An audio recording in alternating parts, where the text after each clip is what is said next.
శాశ్వతమైన జ్ఞాపకము మరియు గౌరవము. సామెతలు 10వ అధ్యాయము 7వ వచనం. సామెతలు 10వ అధ్యాయము 7వ వచనం. నీతి మంతుల జ్ఞాపకము ఆశీర్వాదకరంగా ఉంటుంది.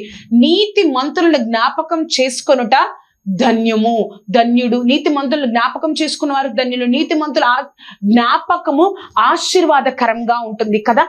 ఆ యొక్క నీతిగా జీవించి లోకంలో అనేక మందిని దేవుడి వైపు తిప్పి దేవుడితో సరైన ప్రవర్తన కలిగి జీవించి ఇతరుల ఎడల న్యాయంగా ప్రవర్తించి ఆ విధంగా నీతిమంతులుగా జీవించినప్పుడు వారిని అనేక సంవత్సరాలు జ్ఞాపకం చేసుకుంటారంట. అనేక సంవత్సరాలు గౌరవిస్తారంట. వారు చనిపోయినా కూడా అనేక మంది వారిని జ్ఞాపకం చేసుకుంటారు. నీతిగా జీవించడంలో ఇంత గొప్ప ఆశీర్వాదం ఉంది. నీతిని అనుసరించి జీవించడం విడిచిపెట్టవద్దు. అయ్యో, ఇంత అడ్వాన్స్ టెక్నాలజీలో ఇంతగా నేను దేవుని యందు భయభక్తులు కలిగితే ఈ లోకంలో నాకేమొస్తుంది? ఇంత అడ్వాన్స్ టెక్నాలజీలో అందరూ ఆశీర్వదింపబడుతున్నారు. ఉరుకులు పరుగుల జీవితాలు కదా ఉదయం లెగిస్తే. కానీ నేను ప్రార్థన చేస్తూ ఉంటే, వాక్యాన్ని చదువుతా ఉంటే, ఇతరుల మంచిగా ఉన్నట్లయితే, ఎంతగా దేవుడి యందు భయభక్తులు కలిగా ఉంటే నా జీవితంలో ఏం కలుగుతుంది అన్న ప్రశ్న మనకు అనేక సార్లు వచ్చి ఉండొచ్చు. అన్న ప్రశ్న మన జీవితంలో అనేక సార్లు మనకు మనమే అనుకుంటా ఉండొచ్చు. దేవుడు నీ ముందు ఒక 10 పాయింట్లు పెట్టారు. నీతిగా జీవించడం వల్ల వారికి నీకు తేడా ఏమిటో ఒక్కసారి మనం మరలా చూద్దామండి. మొట్టమొదటిగా ఏమి కలుగుతుంది? మరణం నుండి విముక్తి. ఆధ్యాత్మికంగా మరణించిన స్థితి ఏదైనా ఉంటే దాని నుండి విముక్తి కలుగుతుంది. నీ యొక్క ప్రార్థనలకు ఒక సృష్టికర్త, ఒక సృష్టిలో ఒక సృష్టివి నువ్వు ప్రార్థించినప్పుడు ఆయన జవాబు కలగజేస్తాడు. దైవిక రక్షణ ఒక కవచం లాగా నీ చుట్టూ ఉంటుంది. స్థిరత్వము మరియు భద్రత కలుగుతుంది. ఒక స్టెబిలిటీ, ఒక సెక్యూరిటీ దేవుళ్ళో నీకు ఉంటుంది. మరియు ధైర్యము మరియు నమ్మకం కలుగుతుంది. ఒక చెడు వార్తకు, ఒక భయంకరమైన ఆపదకు నువ్వు భయపడవు. నా దేవుడు ఏదైనా చేస్తాడన్న ధైర్యము, నమ్మకము నేను కలిగి ఉంటాం. కోరికలు నెరవేరుతాయి. భక్తిహీనుల కోరికలు ఏమైపోతాయో తెలియదు. కానీ నీతిగా నేను జీవిస్తే మన కోరికలు ఆత్మాత్మికంగా దేవుణ్ణి మహిమపరచబడేటట్లుగా ఉంటాయి. కాబట్టి మన కోరికలను దేవుడు నెరవేరుస్తాడు.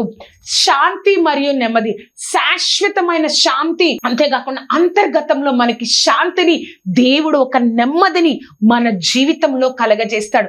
అది ఎవరో మనకివ్వరు, కానీ మనం నీతిగా జీవించినప్పుడు మాత్రమే మనం పొందుకుంటాం. భావితరాలు ఆశీర్వాదం పొందుకుంటాయి. ఆ నీతిగా జీవిస్తే ఆ నీతి నీతోనే పోదు, కానీ నీతి మంతుల పిల్లలు ఆ యొక్క ఆశీర్వాదాన్ని పొందుకొని ఈ లోకంలో ఉన్నవారు అంటారంట వారు ధన్యులు అనే గొప్ప సాక్ష్యాన్ని నేను పొందుకుంటాం. 9వదిగా చూస్తే దైవిక నడిపింపు కలుగుతుంది. ఆ నీతిగా నేను జీవిస్తే ఆయన మీద పూర్తిగా నువ్వు ఆధారపడుతున్నావు. కాబట్టి ఒక చిన్న విషయాన్ని కూడా దేవుడు గైడెన్స్ ఇస్తూ ఉంటాడు. ఆ యొక్క దేవుడు నీకు గైడెన్స్ ఇస్తూ ఉండి ఈ విధంగా చెయ్యి, ఆ విధంగా చెయ్యి. కొన్ని రోజులకు నువ్వే ఆశ్చర్యపోతావు, దేవుడి మాట వినడం ఇంత శ్రేష్టమా అన్న స్థితిలోనికి నేను వచ్చేస్తాం. చివరిగా నీతిగా జీవిస్తే శాశ్వతమైన జ్ఞాపకం మరియు గౌరవం, లాస్టింగ్ రిమెంబరెన్స్ అండ్ హానర్. శాశ్వతమైన జ్ఞాపకం. నిన్ను కొన్ని సంవత్సరాలు, కొంత తరాల వరకు నిన్ను గుర్తు పెట్టుకుంటారు. ఎందుకో తెలుసా? నువ్వు నీతిగా జీవించావు కాబట్టి కదా. మనం ఈ లోకంలో అనుకోవచ్చు, అయ్యో నేను నీతిగా జీవిస్తున్నానే, దేవుని యందు భయభక్తులు కలిగి జీవిస్తున్నానే, దేవుడితో సరైన సంబంధం కలిగి జీవిస్తున్నానే, ఇతరుల ఎడల న్యాయంగా ప్రవర్తిస్తున్నానే, దేవుని ఆజ్ఞలను అనుగుణంగా నన్ను నేను సరి చేసుకుని ఆధ్యాత్మికంగా ముందుకెళ్తున్నానే, నా జీవితంలో ఆశీర్వాదాలు ఏంటి? దేవుడు నీ ముందొచ్చారు. నువ్వు ఈ ఆశీర్వాదాలు నీకు తెలియవని కావు, అనేక సార్లు వీటన్నిటిని నువ్వు అనుభవించావు. కానీ నీ యొక్క జీవితాన్ని ఇతరుల ఎడల నువ్వు పోల్చుకుంటున్నావు. ఈ యొక్క ఆశీర్వాదాల నుండి మనం ఎన్నోసార్లు అనుభవించాం. మన యొక్క ప్రార్థనకు జవాబు రావడం, మన చుట్టూ ఒక రక్షణ కవచం ఉండడం, మన యొక్క ఆధ్యాత్మిక స్థితిలో మరలా పడిపోయినా కూడా దేవుడు లేవనెత్తడం, ఇవన్నీ కూడా నేను చూస్తున్నాం.